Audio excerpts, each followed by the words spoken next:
This is Todd and welcome to the Lyceum Weekly Update number 7 for the week of January 27. I didn't have to look that up, that wasn't awkward at all. Let's get started with launches. On Thursday we kick off with a jazz album launch at Cafe Church Space in Glebe, also known as Colburn Avenue. That is being done by Acronym Orchestra. And then there's a country folk album launch at the Petersham Bowling Club in Petersham from Audrey Auld.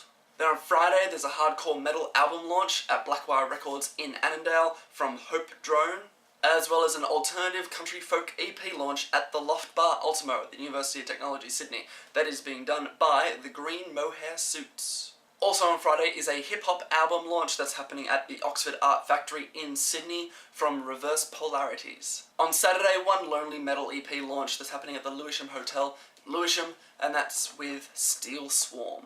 Then on Sunday there's a rock and roll soul pop single launch at the Petersham Bowling Club in Petersham, and that's from Carrie Phyllis and the Downtown 3. Now for some extra interesting gigs that are on. On Wednesday, Vibrations Band Comp started. There was City Slickers Band Comp before, and now Vibrations Band Comp is starting. That's happening at the Valve Bar in Sydney. Then on Thursday, there's Sketch the Rhyme. It's hip-hop with some live art. These gigs are on every so often, but they're really interesting. That's happening at the Basement in Sydney. Then on Friday, there's a blues gig. That's B.B. Albert, Fred and Earl tribute. That's happening at the Basement in Sydney.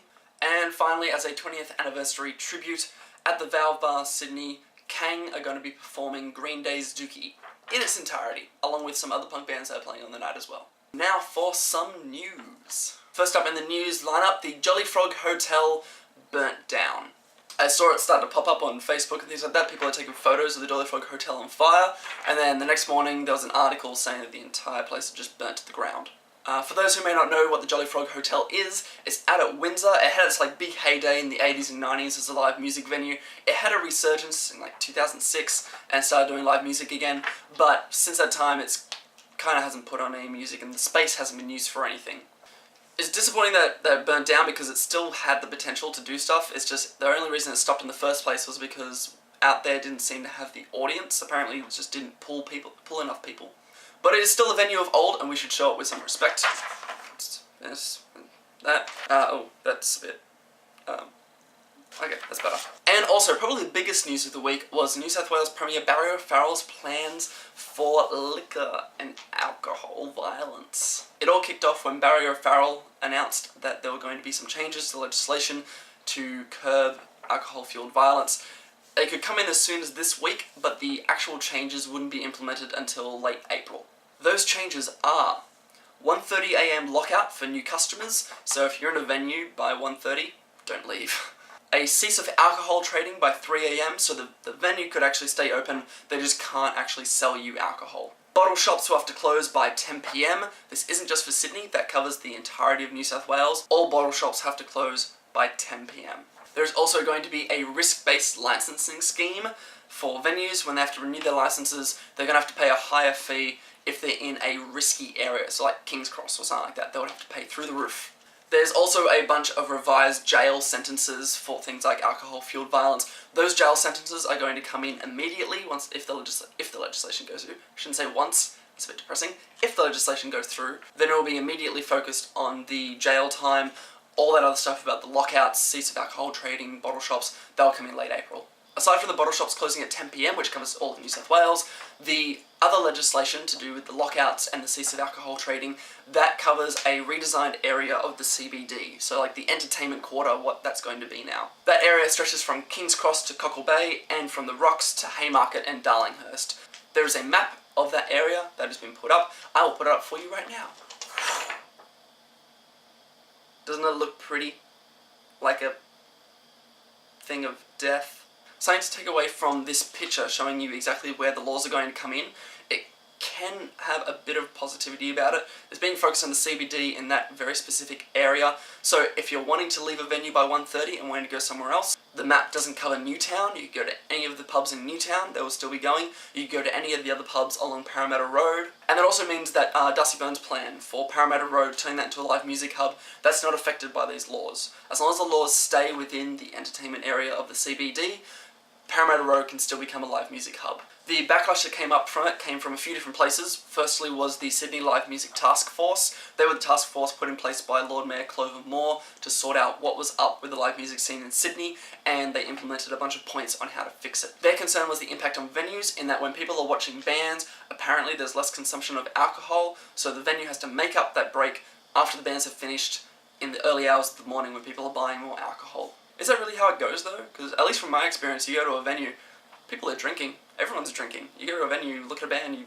buy a beer or something. Are there really many people who don't drink watching a band who would have drunk otherwise? There was also the concern over the 1:30 AM lockout for people not to be able to go to anywhere else, but really it's just nowhere else in the CBD. They can still go anywhere else just outside of the city. And Lord Mayor Clover Moore was also concerned that the violence would go to another neighbourhood because of these lockouts and things like that. People will just go somewhere else and the alcohol-fueled violence will happen there. Something that also should be noted is that Lord Mayor Clover Moore, she's always pushed for live music. She was the person who put in place the Sydney Live Music Task Force, and she didn't have a problem with these laws. She didn't say there was anything wrong with these laws except for transport, wanting there to be more transport, and what I just said about the alcohol violence moving to another neighbourhood. And the last news piece for this week, Blue Beat in Double Bay. They are a venue that put on blues, jazz, soul, country. Now that this weekend is over, they are no longer doing live music. They said that the issue was that they were struggling to have consistent bands booked and have an audience that kept coming in, and as a result they decided it just wasn't worth it. Blue Beat will still continue just as a pub, and they also said that they may put on live music from time to time, it just will not be a regular thing. And the Blue Beat stopping live music is not a sign of dire times in Sydney. I would like to reiterate that. Blue Beat in Double Bay not doing live music is not a sign of terrible things in Sydney. If a venue decides that they can't bring in the people, maybe there's something wrong on their side. Maybe a promoter isn't doing their job properly. What I find the most unfortunate about all this is that Blue Beat were very organised in saying what was coming up. You can go onto their website, you can see what bands were coming up 2 weeks from now. That is fantastic for a venue to do. Whereas there are a whole bunch of venues that are still going and you will never know what live music they're putting on until the night it's on. How fucked is that? Whenever something happens to a venue, it's always good to think of how it could have happened. Not why it happened, because that causes people to be all reactionary and like, oh, it's because the scene's shit. Nobody goes to gigs. Stop for a second. Breathe. And think about why it could have happened. With all different sorts of things being thrown around between venues, bookers, promoters, audience, any of those factors, even all of those factors can contribute to a venue closing down or stopping live music. Yes, sometimes it's because of laws, or it's because of issues in the actual scene. Not all the time. Don't make me come over there. I will fight you with my little stick arm. So what do you think about the news? Do you think that Jolly Frog really had potential to become a live music venue again? Or is the burning down not really anything for the live music scene? It's just very sad to see something that iconic in the past go away. And Barry O'Farrell's plans. What do you think about this? Is it good? Is it bad? I really want to know. There are a lot of thoughts being thrown around it. Do you think that because it's only based in the CBD, that the fact that you can just go to Newtown or go along Parramatta Road is really not going to affect anything? Is it just going to be a minor inconvenience now? Is that minor inconvenience worth it to potentially stop alcohol-fueled violence? Or will it just not do anything? It's just going to piss a bunch of people off. And how about yourselves? If you're in a venue and it's past customer lockout, would you actually get up and go to Newtown? Or would you just go to Newtown in the first place and go somewhere else? And do you think this would be really detrimental to venues? Or do you think that bands stick around in the same venue anyway? They don't really go anywhere else. So there's no real reason for a lockout to be worrisome. And finally, Blue Beat. Did anyone go to Blue Beat and enjoy it? Did you think that it was a good atmosphere and it could have kept going? Or was it very obvious leading up to this that they were going to stop live music because they just didn't have the crowds? And once again, Blue Beat, another venue gone.